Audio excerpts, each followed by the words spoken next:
He left before my name was called. I saw him look at his watch, stand up and walk out like I was just a stranger in the crowd. He didn't know cameras were rolling. He didn't know I had rewritten my entire speech the night before. He didn't know the words I was about to say would set the internet on fire. But I knew. I knew exactly what I was doing. And when I stepped on that stage, I wasn't just a daughter anymore. I was every invisible child who ever whispered, "Do you see me now?" I grew up in a house that always smelled like lemon-scented pledge and coffee. From the outside, we looked like a perfectly functional suburban family. Fresh-cut lawn, a mailbox with our last name in neat serif font, and a front porch swing that creaked just enough to sound charming. But inside, everything was weighted, not with noise or drama, just with silence.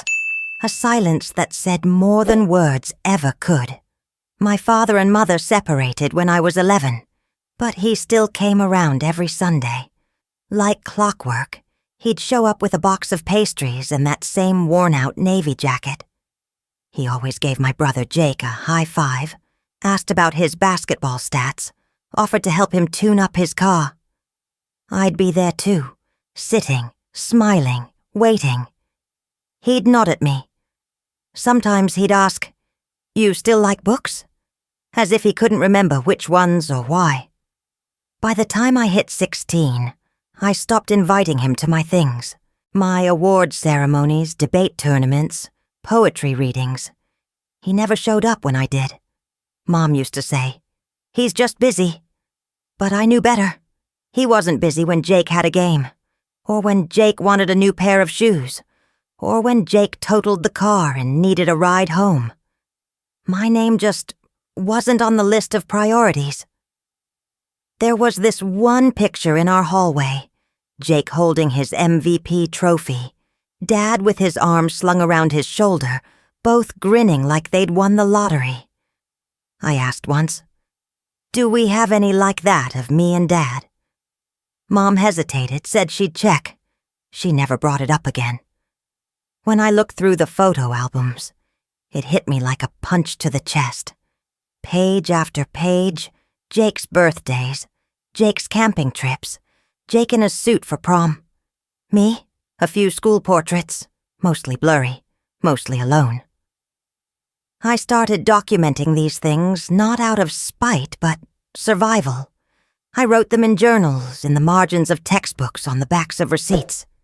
He said he'd come. He didn't. Asked him if he liked my speech. He said, "What speech?" Little invisible wounds.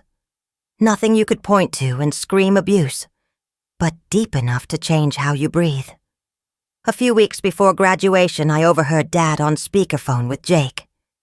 He was planning a fishing trip that weekend, talking about the best lakes to try, what bait to bring. That weekend was my graduation. He didn't mention it, didn't ask, didn't even pretend to remember. Jake didn't either. I stood in the hallway, phone pressed to my chest, heartbeat wild. I wanted to burst in, shout, "What about me?" But I didn't. I just listened, and that moment lodged itself deep in my spine. That night, I confronted Mom.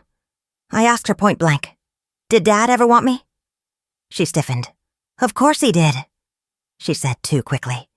"That's a stupid question." I didn't let it go. I pushed, and then she snapped.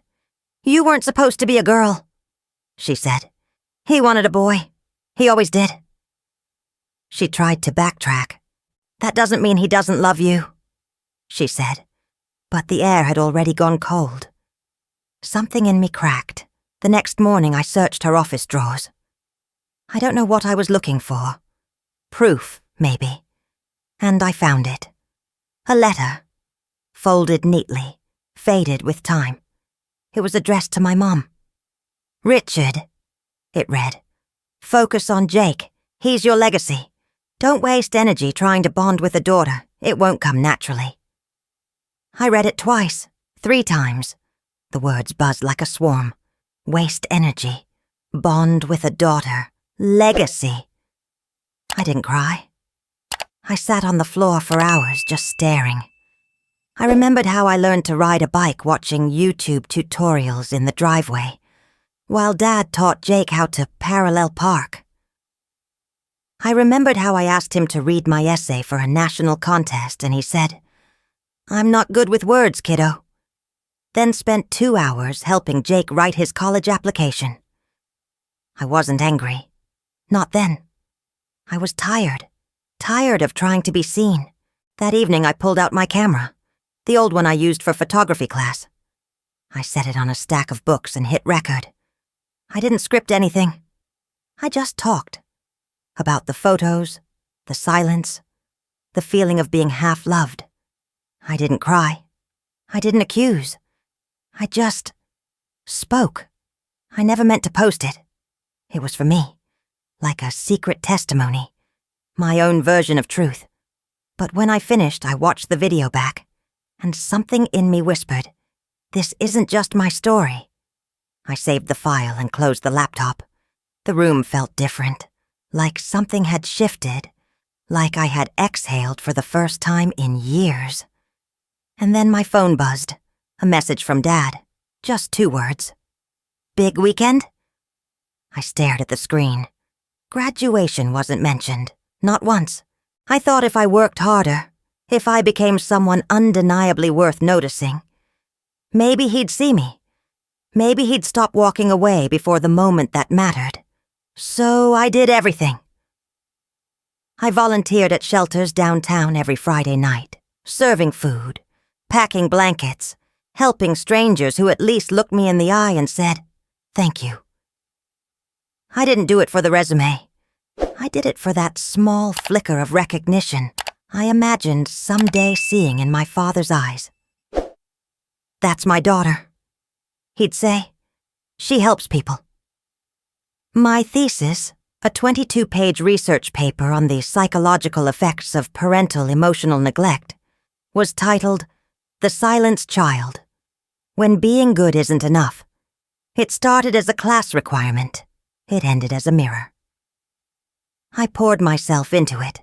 Statistics, interviews, and case studies wrapped around a silent scream I didn't dare name. The day my professor called it the most honest work I've ever read, I smiled politely. Inside, I felt raw. They published it in the university journal. I had 3 separate professors tell me I should submit it for national academic competitions. But what I wanted more than the accolades was to see it on the seat next to mine at graduation. My father's seat. That was the plan. I printed it, bound it in a navy blue cover, and embossed the title in silver. I was going to set it on the chair before the ceremony. A gift. Or maybe a challenge. Every few days I sent him photos. Me handing out meals. Me receiving awards. Me on a student panel, speaking about educational inequality. I wrote messages, short and hopeful. "Thought you'd want to see this. Next Friday's the big day. Would be nice if you came." Nothing. No reply. I checked the read receipts. Nothing. One night I borrowed my friend Emma's phone, half out of curiosity, half out of dread. I asked her to text him. "Hey, Mr. McKinley, is this still your number?" Within 2 minutes he responded, "Yes, who is this?" My number had been blocked.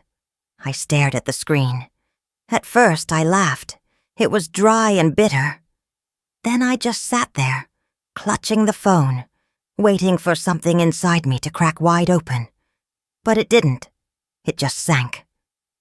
Emma sat beside me, silent. Then she said, "Maybe it's time you stop knocking on a door that's never going to open." I didn't answer. That night I walked back to my apartment alone. The streets were quiet, and my thoughts were louder than ever. You can't scream at someone who's already turned down the volume on you. In my journal that night, I wrote one sentence. What if I say everything I've never said? On stage. The next day, Emma leaned across the table at lunch and said, "What if your speech wasn't for them? What if it was for you?" I hadn't told her what I was thinking, but she knew. I didn't sleep much after that. My mind was a carousel of half-finished lines and buried memories. I'd close my eyes and see empty chairs, my name being called, my voice catching.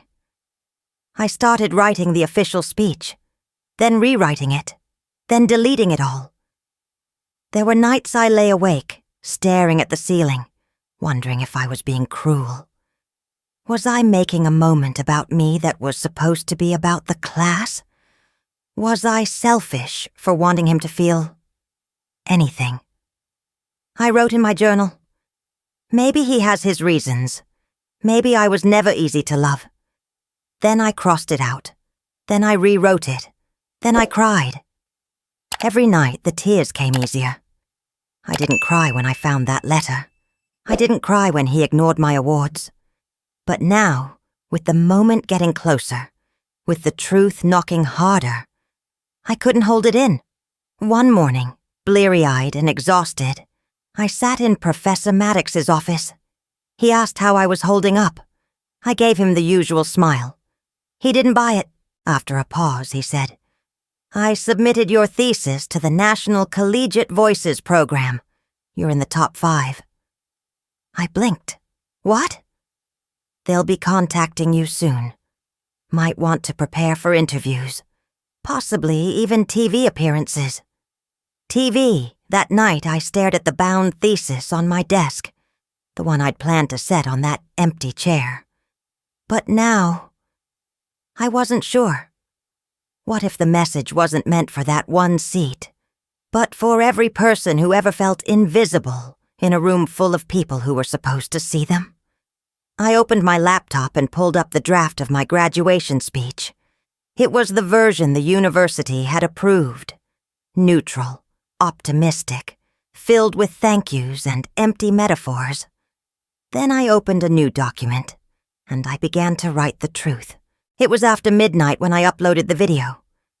The room was dark, lit only by the glow of my laptop screen. I titled it, "To the Parent Who Never Stayed to Watch Me Win." I didn't show my face, just my voice layered over old home videos, me learning to walk, me eating cake alone at my 5th birthday, me holding up a certificate while others clapped somewhere off screen. I spoke simply, honestly. I talked about silence, about being forgotten in a house that pretended to love equally. I didn't mention names, didn't assign blame, just questions. Do you remember the last time I asked you to come watch me speak? Because I do. I remember waiting. I remember pretending it didn't matter when you didn't show. I remember learning not to ask anymore. As the clip faded, I added a final line. If you've ever had to earn love that should have been freely given, this is for you. I hit upload.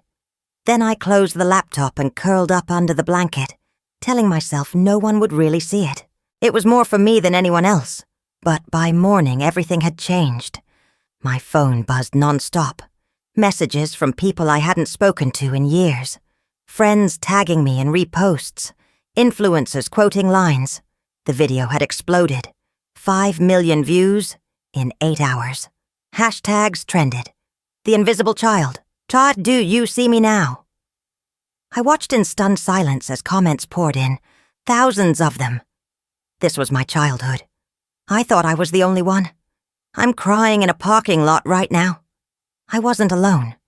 And for the first time, the weight in my chest loosened. Not because he saw me, but because they did. Just before noon, I got the email. A national news producer wanted to air my graduation speech live. They'd seen the video and called it "The Voice of a Generation." I stared at the screen. My palms were sweaty, my throat dry. I hadn't even finished rewriting the speech. I hadn't told anyone what I was going to say. And yet, I felt ready. The next morning, graduation day, I stood behind the curtain in my cap and gown. My hands trembled. The folder with my speech felt like it weighed 100 pounds. A woman with a headset approached me, calm but urgent. "You're our spotlight today," she whispered. "The cameras are rolling in 7 minutes." I nodded, barely breathing. I peeked through the curtain. The seats were packed. A sea of caps, gowns, proud families waving signs and flowers. My eyes scanned the front rows, stopping at the third seat in the second row, marked reserved, empty. I looked away. Just before the dean began the ceremony, I caught a glimpse of him. My father, walking down the aisle. He looked clean-shaven, freshly pressed shirt, eyes searching for something, or someone. I held my breath, but he didn't look up. He stopped near the empty seat, checked his watch and turned around. He walked out. And that was it. No last glance, no nod. Just the back of his head as he disappeared down the aisle.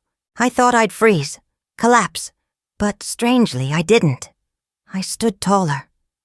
When my name was finally called, Lauren McKinley valedictorian, I stepped onto the stage like it belonged to me, because it did. I placed the printed copy of my thesis on the podium. Then I set aside the speech I'd submitted. In its place, I pulled out a single sheet, the transcript of my video. I didn't introduce it. I didn't explain. I just began. "My name is Lauren McKinley. This is what I wish someone had heard years ago." I read slowly, steadily. The words echoed through the stadium. With each sentence, the room shifted, quieter, tighter, more awake. I saw teachers lean in, students stop fidgeting, parents glance at their own children. By the time I reached the final line, "If you've ever had to earn love that should have been freely given, this is for you." There was silence, then a ripple of applause, then a wave. The entire audience stood, applauding, some crying, some shouting. My knees buckled slightly, but I gripped the podium. I let the noise wash over me. Later, I'd find out someone had filmed my speech from the audience, posted it, and it went just as viral as the video. But that came after. In that moment, I just looked out at the rows of faces, and then I saw it. A woman holding her phone up, camera pointed at the empty seat beside her, captioning the moment. Her dad walked out right before this. He became the story, too, and for the first time in my life, he couldn't run from it. I waited until the crowd dispersed, until the hugs and photo ops faded, and the stage crew began stacking chairs. Then I sat alone beneath the bleachers and typed the message. "I'm sorry if I embarrassed you today. It took me 15 minutes to hit send, and less than 1 minute to get his reply. You should know better. Not, 'You did great,' not, 'I watched.' Just that. 4 words, cold, meant to sting." I stared at the screen until it blurred. Then I turned it off. 2 days later, I asked to meet him. Not to apologize, not to fix anything. Just to look him in the eye and say what I'd been carrying since I was 12. We met at the park. Neutral ground. He sat on the bench like he had nothing to prove. I sat across from him, the breeze stirring between us like some invisible wall. He didn't say hello. Just, "So?" I opened my mouth, then closed it again. "I just wanted to understand why," I said finally. "Why what?" Why it was so easy to love Jake and not me. He chuckled, not kindly. "Is that what this is about?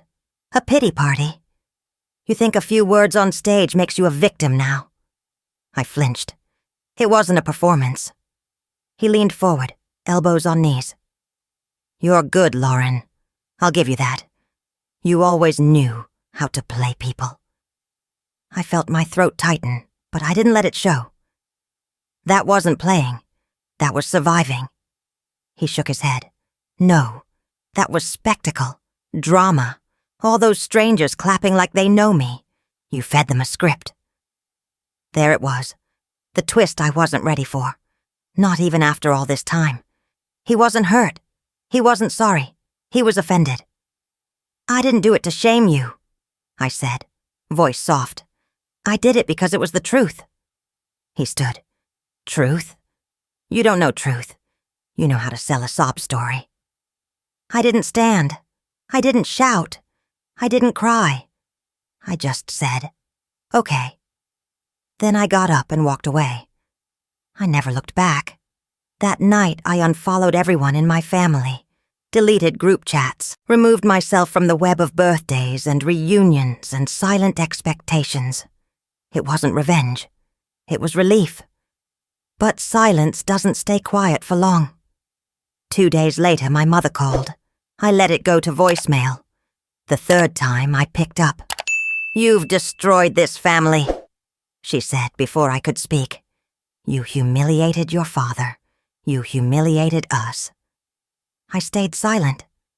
"I get that you're hurt," she continued. "But did you have to make it public? Couldn't you have just talked to us?"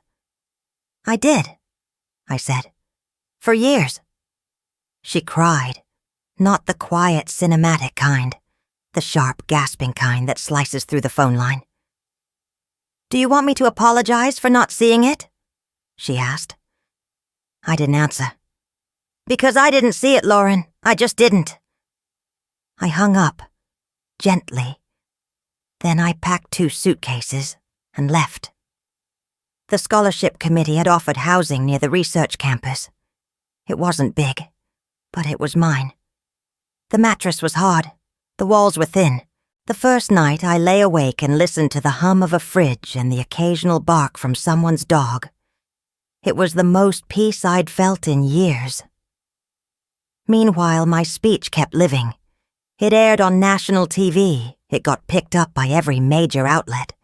I was invited to panels, podcasts, interviews, not as the girl whose dad left, but as the voice of unspoken daughters.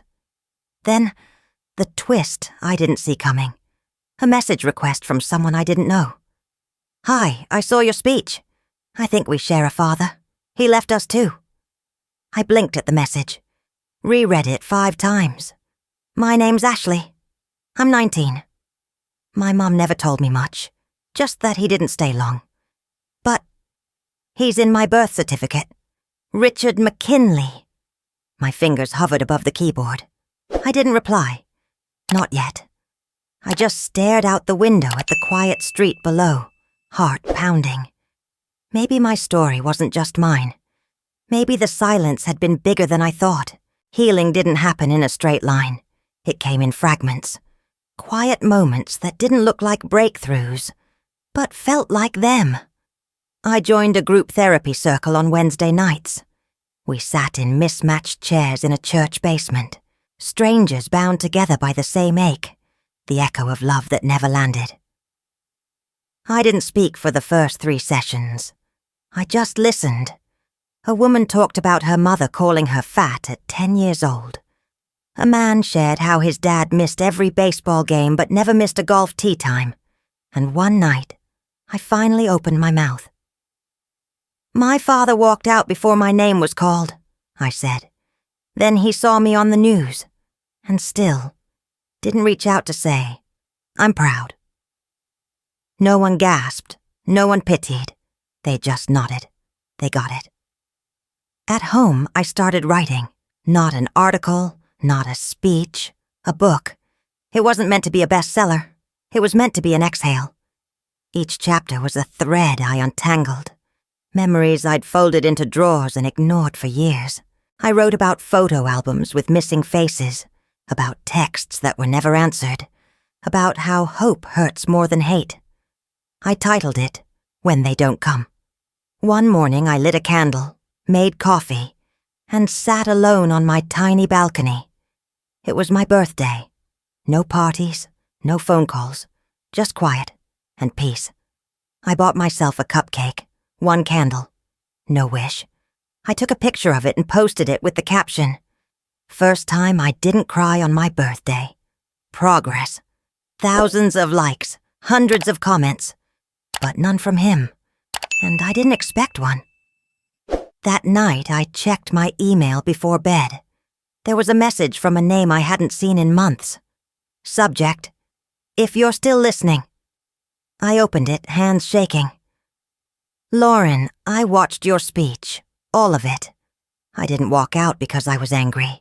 I walked out because I knew I wasn't the man in that story. And maybe because I was. I don't know how to fix what's broken. I don't even know if I should. But if you still want to talk, I'd like to understand. No expectations, just curiosity. Dad, I read it twice, then a third time. I didn't reply, not immediately. Instead, I printed the email, folded it carefully, and slid it between the final pages of my manuscript. A quiet footnote, not erased, not answered, just there. Months passed. The book launched to a small crowd in an indie bookstore. Then it got picked up by a major imprint. Suddenly, I was on radio interviews, magazine spreads, podcasts. People called me brave. Some called me angry. I didn't correct either. I started getting invitations to speak. Colleges, youth centers, women's conferences. I stood behind podiums, told my story, and then watched as others raised their hands to tell theirs. It became a chorus. One day I got an email from a nonprofit. "We'd like you to be the national ambassador for our new campaign. Let them speak." I said yes. The mission was simple: to give young people a voice, especially when it had been silenced at home. We offered workshops, mentorships, mental health resources, and I saw myself in every wide-eyed girl who thought being quiet was the only way to be loved. Then came the offer I never expected. A live interview. Me, on stage, with my father. The network wanted a reunion story, a tearjerker, resolution. I declined. Some stories aren't meant to be tied up with a bow. But I did something else. I bought a single ticket to my TEDx talk that winter, printed it on thick cardstock. No name, no return address. I mailed it to the last known address I had for him. No note, no explanation. Just a seat. The auditorium lights dimmed as the familiar red TEDx circle lit up on stage. I stood just off to the side, listening to the quiet murmur of the crowd, the rustle of programs, the low hum of anticipation. I'd spoken in front of hundreds before, but this was different. This one felt final. Not in a closing way, but in a full circle kind of way. The host introduced me. "Please welcome Lauren McKinley, author, speaker, and advocate for the invisible." I stepped onto the stage. My heels clicked softly on the wooden floor, echoing louder than my heartbeat. I stood at the center, took a breath, and scanned the audience. There in the front row, third seat from the left, he sat, my father. Not in the shadows, not on his way out. He was there, still, watching. Our eyes met. Just for a second. He didn't smile. Neither did I. But I didn't look away. I began. "We don't need perfect parents," I said. "We don't need heroes or saints or superheroes. We just need people who stay, who choose to show up, not just once, but again and again. Even if it's uncomfortable, even if it's late, even if they're scared." I told them my story, but not as a victim, as someone who found clarity in chaos, who learned that sometimes love isn't loud. Sometimes it's the absence of absence. I spoke of grief, not for death, but for love that never grew. I spoke of silence and how it can shape a person more than any word ever could. I ended with a whisper, not a roar. Presence heals more than apology ever could, and today, I'm not asking anyone to be perfect. I'm just asking you to be there. The room was quiet for a breath. Then, applause. Not thunderous, and not explosive, just steady, rising. I looked down. My father was clapping. For the first time in my life, his hands moved not out of obligation, but seemingly out of something like understanding. He didn't stand. He didn't cry. He didn't mouth, "I'm sorry." But he clapped, and somehow that was enough. After the talk, I slipped out through a side door before the reception began. I didn't wait for him. I didn't look back. I walked into the evening air feeling light, not because the weight was gone, but because I had learned how to carry it differently. Weeks later, I filed paperwork to open a nonprofit. I called it Visible Now. The mission was simple: to support college students who felt invisible at home, emotionally abandoned, overlooked, or dismissed. We offered therapy grants, mentorship programs, community retreats. The first support circle had 5 students, then 10. Then entire campuses began reaching out. Stories poured in, quietly devastating, deeply familiar. We weren't healing alone anymore. On a rainy Thursday, I spoke at a middle school for a youth empowerment event. The gym echoed with nervous laughter and restless energy. I told them a simplified version of my journey. Softened edges, but the same heart. When I finished, a girl in a blue hoodie raised her hand. She stood slowly. Her voice wavered. "My name's Alina. I'm 12. I just wanted to say, my dad doesn't talk to me much. Sometimes I feel like if I disappeared, he wouldn't notice. But then I watched your video last week, and now I think maybe I matter, even if he doesn't see it." I couldn't speak. For a moment, the gym was silent. Then another kid clapped. Then another. I walked over and hugged her. She whispered, "Thank you for being the first person who made me feel real." That night I went home, made tea, and sat by the window. Rain tapped gently against the glass. I opened my journal, the same one I'd used when this journey began, and wrote. I used to think I wanted him to say sorry, but what I really wanted was proof that I wasn't imagining it, that the pain was real, that I mattered enough to be noticed. And now, I don't need his apology to feel whole. I've made my own closure. I've built my own visibility. I glanced at my calendar. The next Visible Now retreat was next month. Dozens of students were coming from across the country. Some had never told their story out loud before. Some had never been hugged after crying. They would be seen. Before I turned off the lights that night, I took one last look at my bookshelf. My name printed on the spine. My story no longer hidden in margins or whispered between pages. I smiled. For years I had begged for a spotlight from someone who couldn't give it. Now, I stood in my own light, and it was more than enough.